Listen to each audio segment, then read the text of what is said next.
अगर आप भारतीय शेयर बाजार में ट्रेडिंग करते हैं तो एक ऐसा खर्च है जो शायद आपके मुनाफे को चुपके चुपके कम कर रहा है और हो सकता है आपका ध्यान भी उस पर ना गया हो। जी हाँ, आज हम बात करने वाले हैं इसी छुपे हुए खर्च की, यानी सिक्योरिटीज ट्रांजैक्शन टैक्स, जिसे हम एसटीटी भी कहते हैं। देखिए, बाजार में हर कोई प्रॉफिट कमाने ही आता है ना? लेकिन सोचिए जरा, क्या हो अगर आपके हर सक्सेसफुल ट्रेड का एक हिस्सा एक ऐसे टैक्स में चला जाए जिससे आपने देखा ही नहीं। आज हम यही पता लगाने वाले हैं कि ये जो छिपी हुई फीस हैं, ये असल में आपके मुनाफे पर कितना बड़ा असर डाल रही हैं। तो सवाल ये उठता है कि आखिर ये एसटीटी है क्या भला? चलिए एकदम आसान भाषा में समझते हैं। जब भी आप स्टॉक एक्सचेंज पर कोई भी सिक्योरिटी मतलब शेयर वगैरह खरीदते या बेचते हैं, तो सरकार उस ट्रांजैक्शन पर एक सीधा टैक्स लगा देती है। बस इसी टैक्स को एसटीटी कहते हैं और यकीन मानिए, इसे समझे बिना प्रॉफिटेबल ट्रेडिंग करना भाई बहुत मुश्किल है। चलिए, थ्योरी बहुत हुई, अब इसे प्रैक्टिकली समझते हैं। सबसे पहले बात करते हैं इक्विटी ट्रेडिंग की और देखते हैं कि डिलीवरी और इंट्राडे, इन दोनों तरह के ट्रेड्स में एसटीटी का पूरा खेल कैसे बदल जाता है। सबसे पहले बात करते हैं डिलीवरी ट्रेड्स की।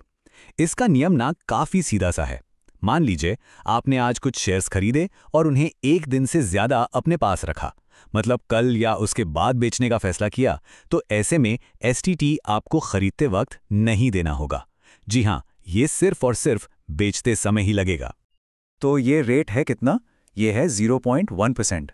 अब एक उदाहरण से समझते हैं। मान लीजिए आपने 1 लाख रुपए के डिलीवरी शेयर्स बेचे, तो इस पर एसटीटी कितना लगेगा? सिर्फ 100 रुपए, है ना? एकदम सीधा सा हिसाब। लेकिन जैसे ही बात इंट्राडे ट्रेडिंग की आती है, कहानी पूरी तरह से पलट जाती है। यहां पर एसटीटी आपको शेयर खरीदते समय भी देना है और बेचते समय भी। जी हां, दोनों साइड। ये एक बहुत ही बड़ा फर्क है जिसे हमेशा ध्यान में रखना चाहिए। हाँ, ये बात सही है कि इंट्राडे में एसटीटी का रेट कम है, सिर्फ 0.025%। लेकिन याद रखिए, ये लगता है 2 बार। जैसे मान लीजिए आपने 50,000 रुपए के शेयर खरीदे और उन्हें 51,000 रुपए में बेच दिया, तो खरीदते वक्त आपके कटेंगे 12.5 रुपए और बेचते वक्त 12 रुपए 75 पैसे। मतलब कुल एसटीटी हो गया 25 रुपए 25 पैसे। आप सोचिए, आपके 1,000 रुपए के प्रॉफिट में से 25 से ज्यादा तो सिर्फ एसटीटी में ही चले गए। तो अब आप इन दोनों के बीच का फर्क एकदम साफ साफ देख सकते हैं। एक तरफ है डिलीवरी, जहां एसटीटी सिर्फ सेल साइड पर है, और दूसरी तरफ है इंट्राडे, जहां ये खरीद और बिक्री दोनों पर लगता है। यही सबसे बड़ा और सबसे जरूरी अंतर है। ठीक है, तो इक्विटी वाला पार्ट तो हमें समझ आ गया। अब जरा आगे बढ़ते हैं और बात करते हैं डेरिवेटिव्स की। फ्यूचर्स और ऑप्शंस में एसटीटी के नियम इक्विटी से काफी अलग हैं, तो चलिए इन्हें भी अच्छे से समझते हैं। पहले बात करते हैं फ्यूचर्स की। इसका नियम आपको थोड़ा बहुत डिलीवरी जैसा ही लगेगा, क्योंकि एसटीटी यहां भी सिर्फ बेचने पर ही लगता है। लेकिन यहां एक बहुत बड़ा ट्विस्ट है। टैक्स जो है वो मार्जिन अमाउंट पर नहीं, बल्कि पूरे के पूरे कॉन्ट्रैक्ट की वैल्यू पर कैलकुलेट होता है। फ्यूचर्स में एसटीटी का रेट है सिर्फ 0.01%। सुनने में तो ये बहुत ही कम लगता है ना? पर जरा रुकिए, सोचिए, अगर आपने निफ्टी फ्यूचर्स का एक लॉट बेचा जिसकी कॉन्ट्रैक्ट वैल्यू मान लीजिए 9 लाख रुपए है, तो इस छोटे से रेट पर भी आपका एसटीटी सीधा सीधा 90 रुपए बन जाएगा। अब आते हैं ऑप्शंस पर, और यहां नियम एक बार फिर बदल जाता है। देखिए, एसटीटी तो यहां भी सिर्फ बेचने पर ही लगता है, लेकिन ये पूरे कॉन्ट्रैक्ट वैल्यू पर नहीं लगता। ये लगता है सिर्फ उस प्रीमियम अमाउंट पर जो आप कलेक्ट करते हैं। और ये फ्यूचर्स और ऑप्शंस के बीच एक बहुत बहुत बड़ा फर्क है, और इसका रेट है 0.05%। अब जरा इस उदाहरण को देखिए।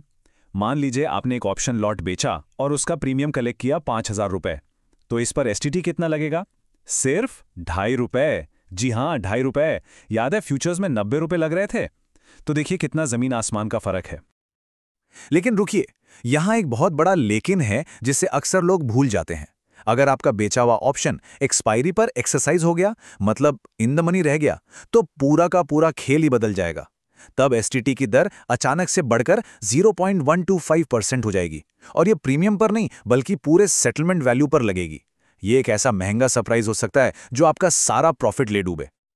तो ठीक है, हमने सारे नियम कायदे तो समझ लिए, पर असली सवाल तो ये है कि इन सब से फर्क क्या पड़ता है? मतलब आपकी ट्रेडिंग स्ट्रैटेजी और आपके नेट प्रॉफिट पर इसका क्या असर होता है? चलिए अब इस पर बात करते हैं। देखिए, जो लोग इंट्राडे या स्कैल्पिंग करते हैं, मतलब जल्दी जल्दी छोटे छोटे प्रॉफिट्स बुक करते हैं, उनके लिए एसटीटी एक साइलेंट किलर जैसा है। क्योंकि हर ट्रेड के दोनों साइड पर टैक्स कट रहा है, तो जो छोटे छोटे मुनाफे होते हैं ना, ये टैक्स उन्हें धीरे धीरे खाता रहता है। असल में आपका ब्रेक इवन पॉइंट ही ऊपर चला जाता है। लेकिन वहीं दूसरी तरफ अगर आपकी स्ट्रैटेजी डिलीवरी बेस्ड है या आप स्विंग ट्रेडिंग करते हैं, तो कहानी बिल्कुल अलग हो जाती है। यहाँ एसटीटी का असर काफी कम हो जाता है। क्यों? क्योंकि ये सिर्फ एक बार लगना है, वो भी आखिर में बेचते समय। और जो लॉन्ग टर्म इन्वेस्टर्स हैं, उनके लिए तो ये खर्च लगभग ना के बराबर ही है।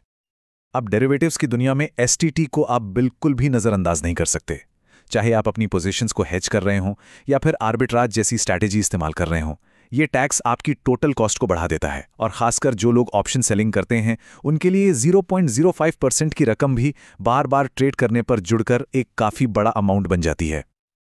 लेकिन एक मिनट रुकिए, कहानी अभी खत्म नहीं हुई है। एसटीटी तो इस पूरी पहेली का सिर्फ एक हिस्सा है। एक कामयाब ट्रेडर बनने के लिए आपको पूरी बड़ी पिक्चर देखनी होगी। ये याद रखना बहुत जरूरी है कि एसटीटी अकेला नहीं है। आपकी कुल लागत में और भी बहुत कुछ शामिल है, जैसे आपकी ब्रोकरेज फीस, एक्सचेंज के ट्रांजैक्शन चार्जेस, सेबी की टर्नओवर फीस और इन सब के ऊपर जीएसटी। ये सारे खर्चे मिलकर ही आपके असली प्रॉफिट या लॉस का फैसला करते हैं। तो इस सब से सबसे बड़ी सीख क्या मिलती है? वो ये है कि हर ट्रेड लेने से पहले अपना ब्रेक इवन पॉइंट जरूर कैलकुलेट करें। मतलब वो पॉइंट जहां से आप असल में पैसा कमाना शुरू करते हैं, सारे खर्चे निकालने के बाद। और ये बात पक्की है कि एसटीटी उस कैलकुलेशन का एक बहुत ही जरूरी हिस्सा है। तो अब मेरा आप सबसे एक सवाल है, अगली बार जब कोई ट्रेड लेंगे तो क्या सिर्फ प्रॉफिट का पोटेंशियल देखेंगे या उन सभी खर्चों को भी गिनेंगे जो इस प्रॉफिट को कम कर सकते हैं? हमेशा अपना असली ब्रेक इवन पॉइंट जानकर ही ट्रेड करें। इस पर सोचेगा जरूर।